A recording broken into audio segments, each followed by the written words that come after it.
Olá pessoal, tudo bom?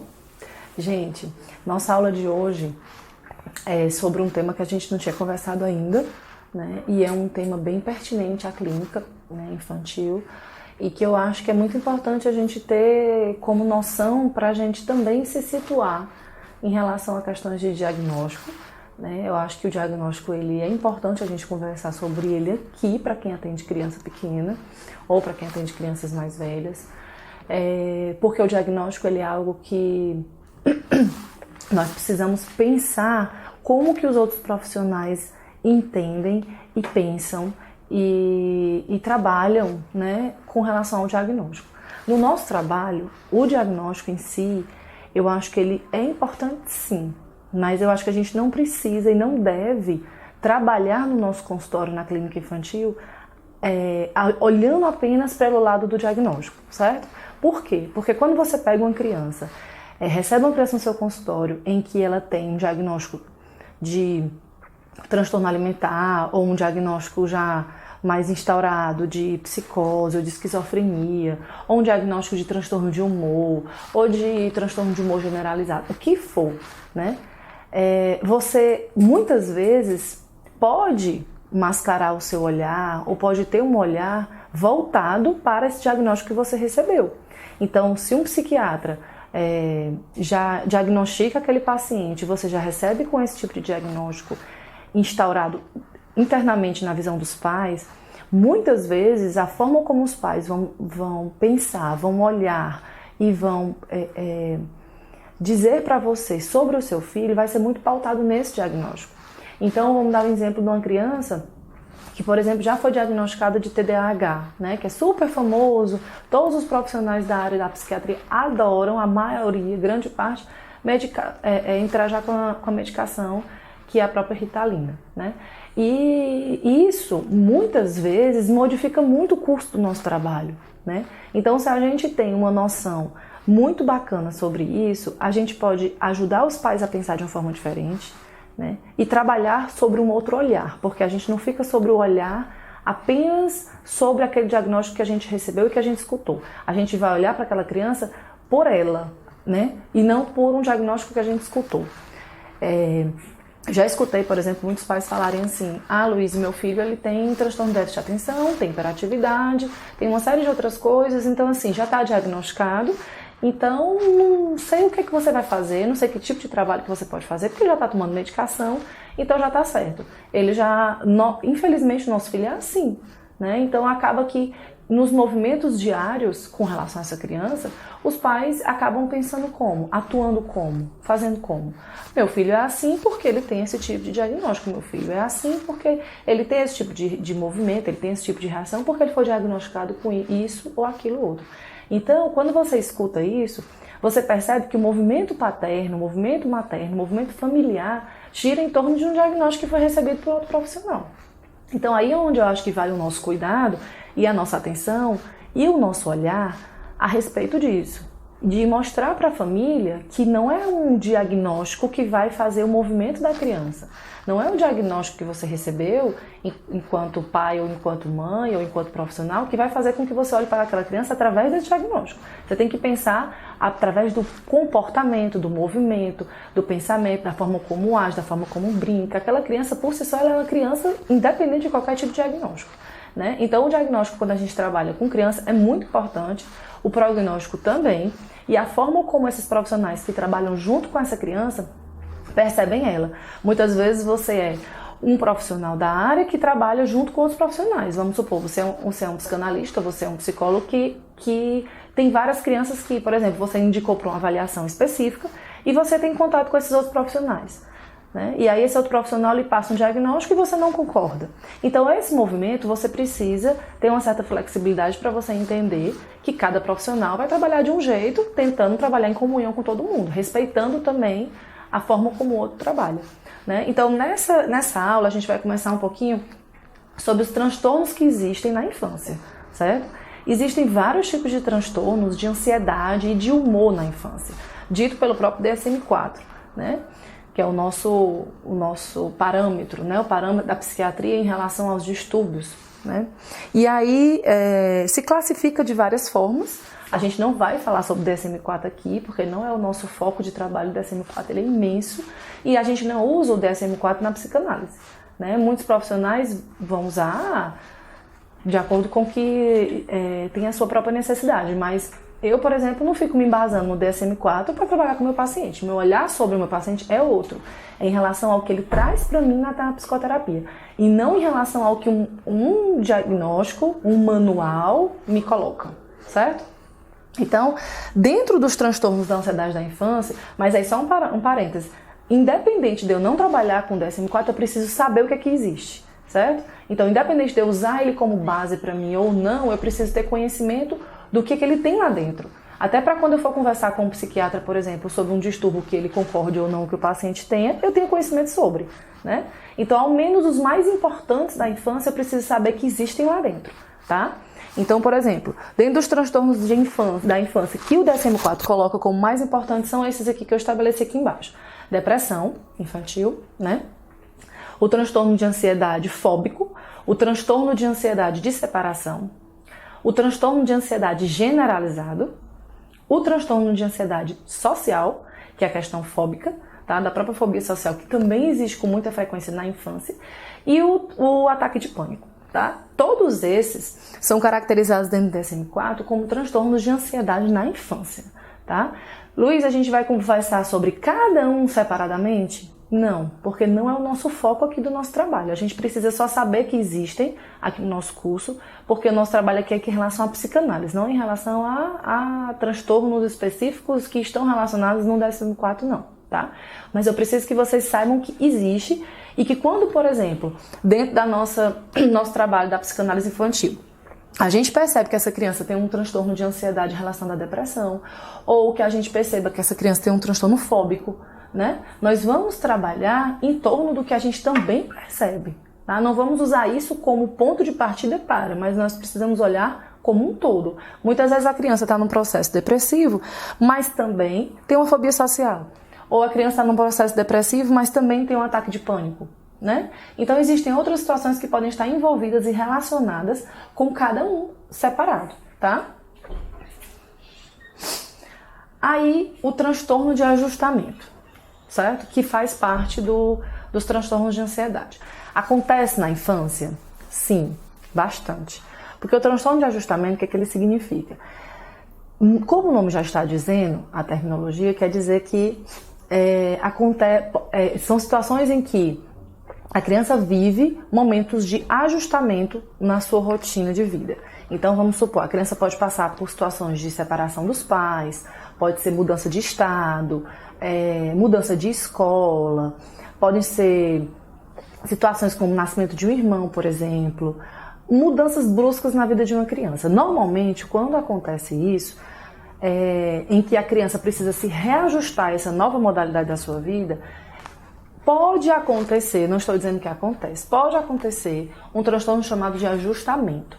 A literatura nos informa que a situação máxima estressora para que se qualifique como um transtorno de ajustamento precisa acontecer 3 meses antes, até 3 meses antes, e perdurar por até 6 meses ou mais de duração, tá?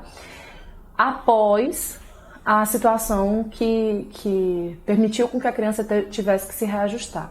Isso delimitaria uma situação grave ou não, de acordo com a reação da criança em torno do que aconteceu, certo? Então, como é que a gente usa isso na psicanálise? Para quê? Como que a gente vai tratar isso dentro de uma clínica infantil? Aí é onde eu posso trazer um exemplo para vocês. Uma criança que viveu de uma forma muito difícil a gestação materna, né? Em que a mãe se posicionou de formas diferentes com a criança, em que a mãe mudou um pouco a sua forma de se comportar com ela, e que durante a gestação a criança já viveu uma série de ajustamentos emocionais por conta dessa perda do lugar dela, né? Após o nascimento do irmão, a criança teve que se reajustar nesse novo lugar, né? Então isso muitas vezes é uma forma de reação a algo que já existia dentro da relação mãe-bebê, e esse novo ajustamento, essas novas modificações fizeram com que essa criança tivesse que se reajustar nesse novo lugar, certo? O que acontece? Ela pode demonstrar como sintoma tudo isso aqui, Significa que para ela estar num transtorno de ajustamento, ela precisa ter tudo isso? Não. Basta ela ter, segundo a literatura do DSM-4, basta que ela tenha 2 itens. A partir de 2 itens desse aqui, ela teria um transtorno de ajustamento. Por exemplo, ela teria tristeza e choro excessivo, desesperança e depressão, fracasso escolar e baixa autoestima e ansiedade. Luiz, mas a ansiedade é uma das coisas, das situações mais frequentes hoje em dia, principalmente na infância. Se os adultos hoje estão super ansiosos, as crianças, às vezes até bem mais, mas elas não sabem dizer o que está acontecendo com elas. Tudo bem, a ansiedade ela é frequente, ela é natural, mas tudo depende da quantidade de ansiedade que essa criança tem, a forma como ela lida com a ansiedade, a forma como ela reage a determinadas situações. Tudo isso é diferente da própria ansiedade em si, tá? Certo? Mas a gente recebe crianças na clínica em que muitas vezes elas tranquilamente, você percebe, desesperança, depressão, fracasso escolar. Fracasso escolar é apenas um sintoma diante de uma série de situações que estão por trás, que a gente vai falar disso na outra aula, tá? Por que a gente vai ter que necessariamente pensar sobre fracasso escolar? Porque o fracasso escolar, ele é uma das coisas que mais frequentes que acontece na clínica infantil, que a gente recebe. Porque às vezes ele está só a ponta do iceberg, diante de várias situações que estão lá por trás, que muitas vezes não se sabe o que é ou não se percebe e a criança também não demonstra, tá? Então o transtorno de ajustamento, gente, é isso. Não tem muito que a gente ir além, não, tá? É só para que vocês saibam que existe. Caso vocês precisem conversar com um psiquiatra, a respeito de um paciente que vocês receberam e que ele coloca para você, pronto, essa criança está no processo de transtorno de ajustamento, vamos supor, tá? Então você já tem a noção de que isso existe e que é importante que você tenha conhecimento sobre, tá? Agora vamos para a distemia. É um outro transtorno de ansiedade e de humor classificado na infância, tá? E o que é que significa a distemia, tá? Segundo o DSM-4 também, a distemia é um temperamento inclinado para a melancolia. Na verdade, essa ideia de temperamento inclinado para a melancolia é mais assim, eu que estou colocando num pensamento de que a gente pode pensar um pouquinho mais na psicanálise relacionando com isso, tá? Mas na verdade, segundo o DSM-4, é um tratamento depressivo permanente, tá? A distemia é um tratamento depressivo permanente, em que a criança é como se for, na verdade, é um transtorno em que a criança demonstra permanentemente um tipo de tristeza, certo? E os maiores sintomas relativos a isso são humor irritado, humor deprimido, é uma criança que está frequentemente irritada, é uma criança que tem um apetite ou maior ou menor, né, ou acentuado ou muito reduzido, é uma criança que tem um sono ou muito bom ou muito ruim, é uma criança que tem fadiga excessiva, baixa autoestima e dificuldade na concentração, tá? A criança que tem distimia, ela tem todas essas qualificações internas? Não necessariamente. Ela pode ter 2, pode ter 3, tá? Mas se ela tem só uma, não dá para você classificar como uma distimia.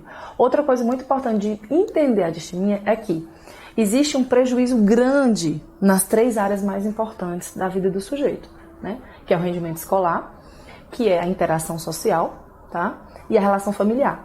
Então, esses 3 movimentos, se existe um prejuízo nessas grandes áreas, provavelmente essa criança pode ter um envolvimento ou uma relação, né, com essa depressão permanente, tá?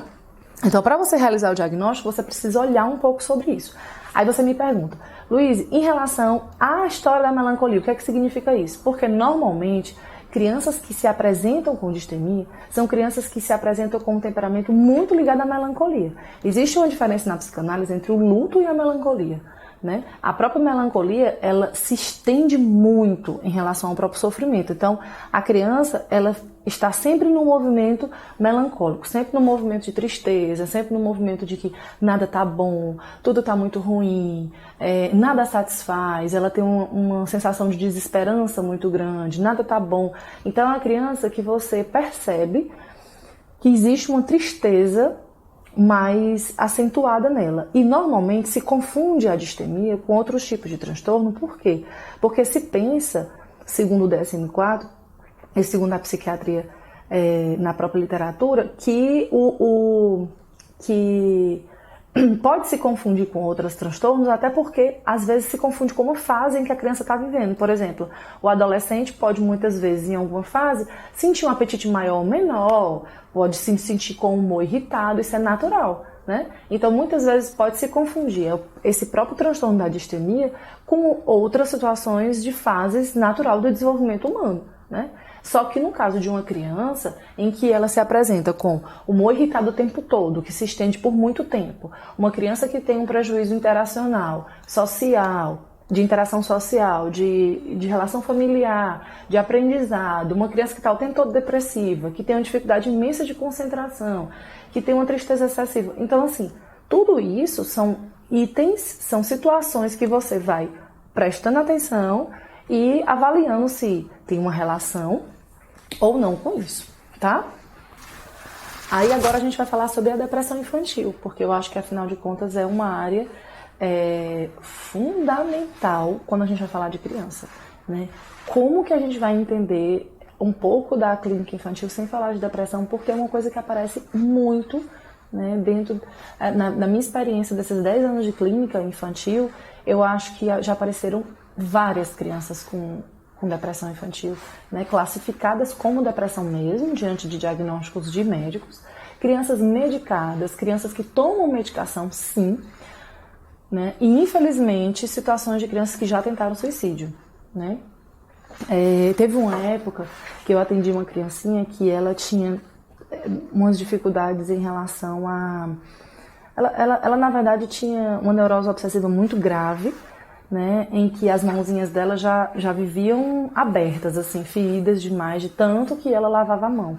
Então ela lavava tanto a mão, com tanta frequência, que a mãozinha dela já era aberta, já era tipo meio que cortada, e assim, infeccionava com muita frequência, era algo que incomodava muito ela. Ela era pequenininha, tinha de 3 para 4 anos, né, quando ela chegou até o meu consultório, era uma criança que, segundo os pais, não sabia mais o que fizesse, ela já tomava medicação, mas era uma criança que vivia com um nível de ansiedade imenso, que não sabia mais dar conta do tipo de ansiedade que ela recebia, e o movimento frequente de lavar as mãos o tempo todo, ela passava a sessão inteira lavando as mãos, do começo ao fim.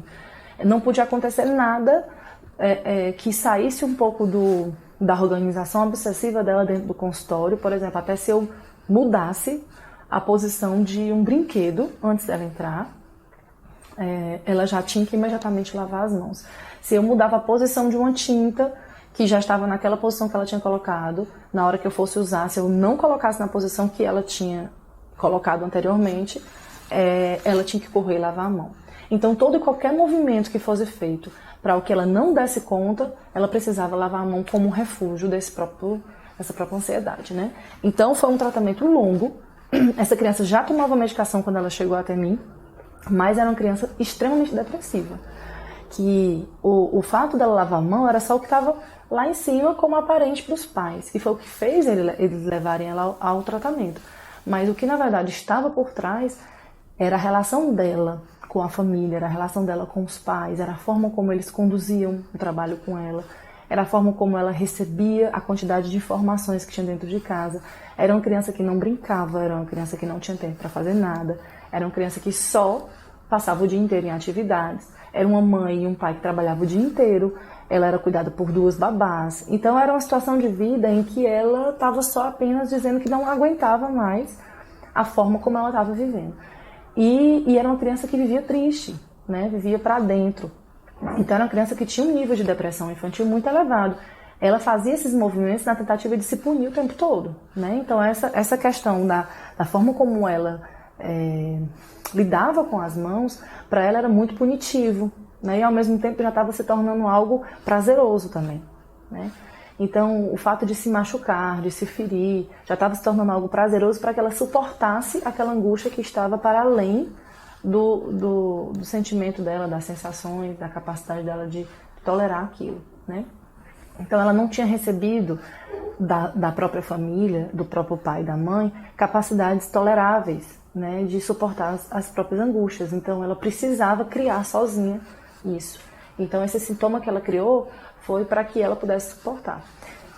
Então, se a gente for falar de depressão infantil, a gente vai entender que existe dentro da depressão infantil privações afetivas, que foi o que aconteceu com essa paciente que eu estou falando para vocês, né? É um exemplo para que vocês possam entender que dentro do consultório, quando você recebe uma criança que teve ou privações afetivas ou circunstâncias familiares que denotam, né, uma dificuldade maior da criança se relacionar com a família, ou estressores psicossociais também, um dos sintomas, das causas da depressão infantil.